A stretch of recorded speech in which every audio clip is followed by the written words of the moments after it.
Hello hi எல்லாம் எப்படி இருக்கீங்க? பேசியே ரொம்ப நாள் ஆச்சு. நானும் அடுத்தடுத்து வீடியோ போகணுன்னு தான் நினைக்கிறேன். பட் என்னால் முடியல. என்னென்னு பார்த்தீங்க அப்படின்னா இடம் எல்லாமே வந்து சேஞ்ச் ஆகிக்குது. நீங்களே பார்ப்பீங்க இதுக்கு முன்னாடி என்னை ஃபாலோ பண்ணுறவங்க. ஆக்சுவலாக நம்ம இதுக்கு முன்னாடி ஒர்க் பண்ண இடத்துல நான் வீடியோ பண்ணி போட்டிருக்கேன். மதுரோட ஹாஸ்பிட்டல் சர்ஜாபுரி யூனிட்டில் பெங்களூரில் தான் ஒர்க் பண்ணிட்டு இருந்தேன். பட் இப்போ நம்ம ரோலு டெசிக்னேஷன் எல்லாமே நான் சேஞ்ச் பண்ணிட்டேன். சேம் பெங்களூர் தான். பட் ஆனால் அப்பளோட இப்போ ஒர்க் பண்ணிகிட்ருக்கேன். இப்போ தான் ஜாயின் பண்ணேன் இந்த புது நியூ இயரில் புது நியூ ஜாபு. ஸோ எனக்கு வந்து என் லைஃப்பில் நடந்த ஒரு நல்ல ஒரு பெரிய டேர்னிங் பாயிண்ட் இது. ஆஃப்டர் மேரேஜுக்கு அப்புறம் ஒரு நல்ல ஒரு க்ரோத் எனக்கு லைஃப்பில்.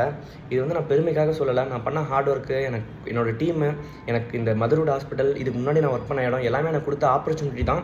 அந்த ஆப்பர்ச்சுனிட்டி நான் நல்லா யூஸ் பண்ணேன், நல்லா ஹார்ட் ஒர்க் பண்ணேன். ஸோ அதனால் எனக்கு கடவுள் கொடுத்த கிஃப்ட்டாக தான் அதை நினச்சிக்கிறேன்.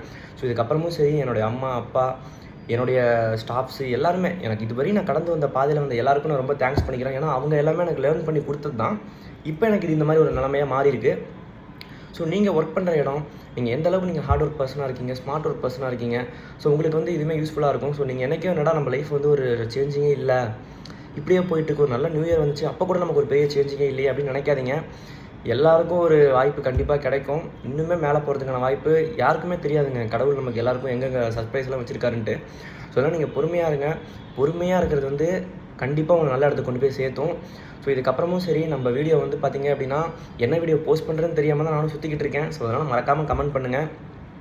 இது வந்து ஹாஸ்பிட்டலில் வந்து நான் பெருசாக எதுவும் காமிக்கல உங்களுக்கு. ஸோ நெக்ஸ்ட் நான் டியூட்டி முடிஞ்சதுக்கப்புறம் வெளியே போய்ட்டு நான் எந்த இடத்துல ஒர்க் பண்ணுறேன் அப்படிங்கிறத மறக்காமல் உங்களுக்கு சொல்கிறேன். இதுக்கப்புறம் நம்ம எந்த மாதிரி வீடியோஸ்லாம் போஸ்ட் பண்ணலாம் அப்படிங்கிறதையும் நீங்கள் மறக்காமல் எனக்கு கமெண்ட் பாக்ஸில் கமெண்ட் பண்ணுங்கள். ஓகே, பாய் பாய்.